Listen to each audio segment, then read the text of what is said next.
وعلیکم السلام ورحمت الله وبرکاته. قاری مسعود حماسي په نامه یو ورور د پاکستان نه پوښتنه کړې. د ورور پوښتنه دا ده که یو څوک د رسول صلی الله علیه وسلم ګستاخي وکړي، دغه تکنځا وکړي، سپکۍ وکړي، نو دا خو مرتد سو. توبه یې قبلیږي که نه قبلیږي؟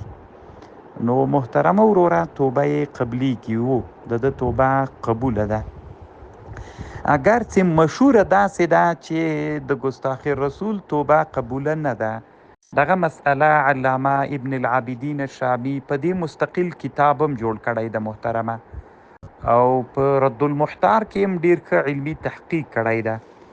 په در المختار باندې رد کړی ده وروره، او رښتیا هم تحقیق دا ده چې هغه د موږ د احنافو مذهب بعضې علماو نقل کړی د غلط نقل ترېنه سوی ده.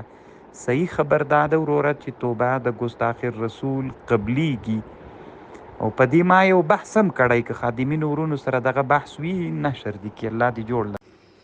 وعلیکم السلام ورحمت الله وبرکاته. یو ورور سعید الله مفتون په نامه پوښتنه کړې ده چې په دنیا کې اولینی جماعت د مځکې په سر باندې اولینی جماعت چیرته کېښودل سوی ده؟ نو محترم وروره، علامه بدر الدین الزرکشي شافعي رحمه الله یو کتاب جوړ کړی، اعلام الساجد باحکام المساجد. د دې کتاب په 9 صفحه کې یو عنوان کې دی، اول مسجد وضع على الارض. اول جماعت چې په مځکه باندې جوړ سوی ده مسجد الحرام ده، وهو مسجد مکه، كما قال الله تعالى ان اول بيت وضع للناس للذي ببکه مبارک.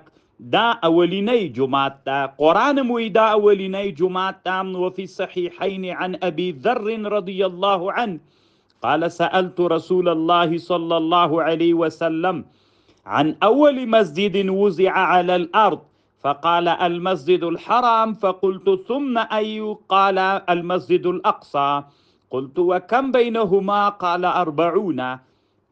نو په دې باندې وګد بحث کړی د وروره، مراجعه کتاب ته وکنو. په د دنیا په سر باندې اولینی جماعت چې د مځکې په سر کې ښودل سوی ده هغه مسجد الحرام د مکی جماعت ته.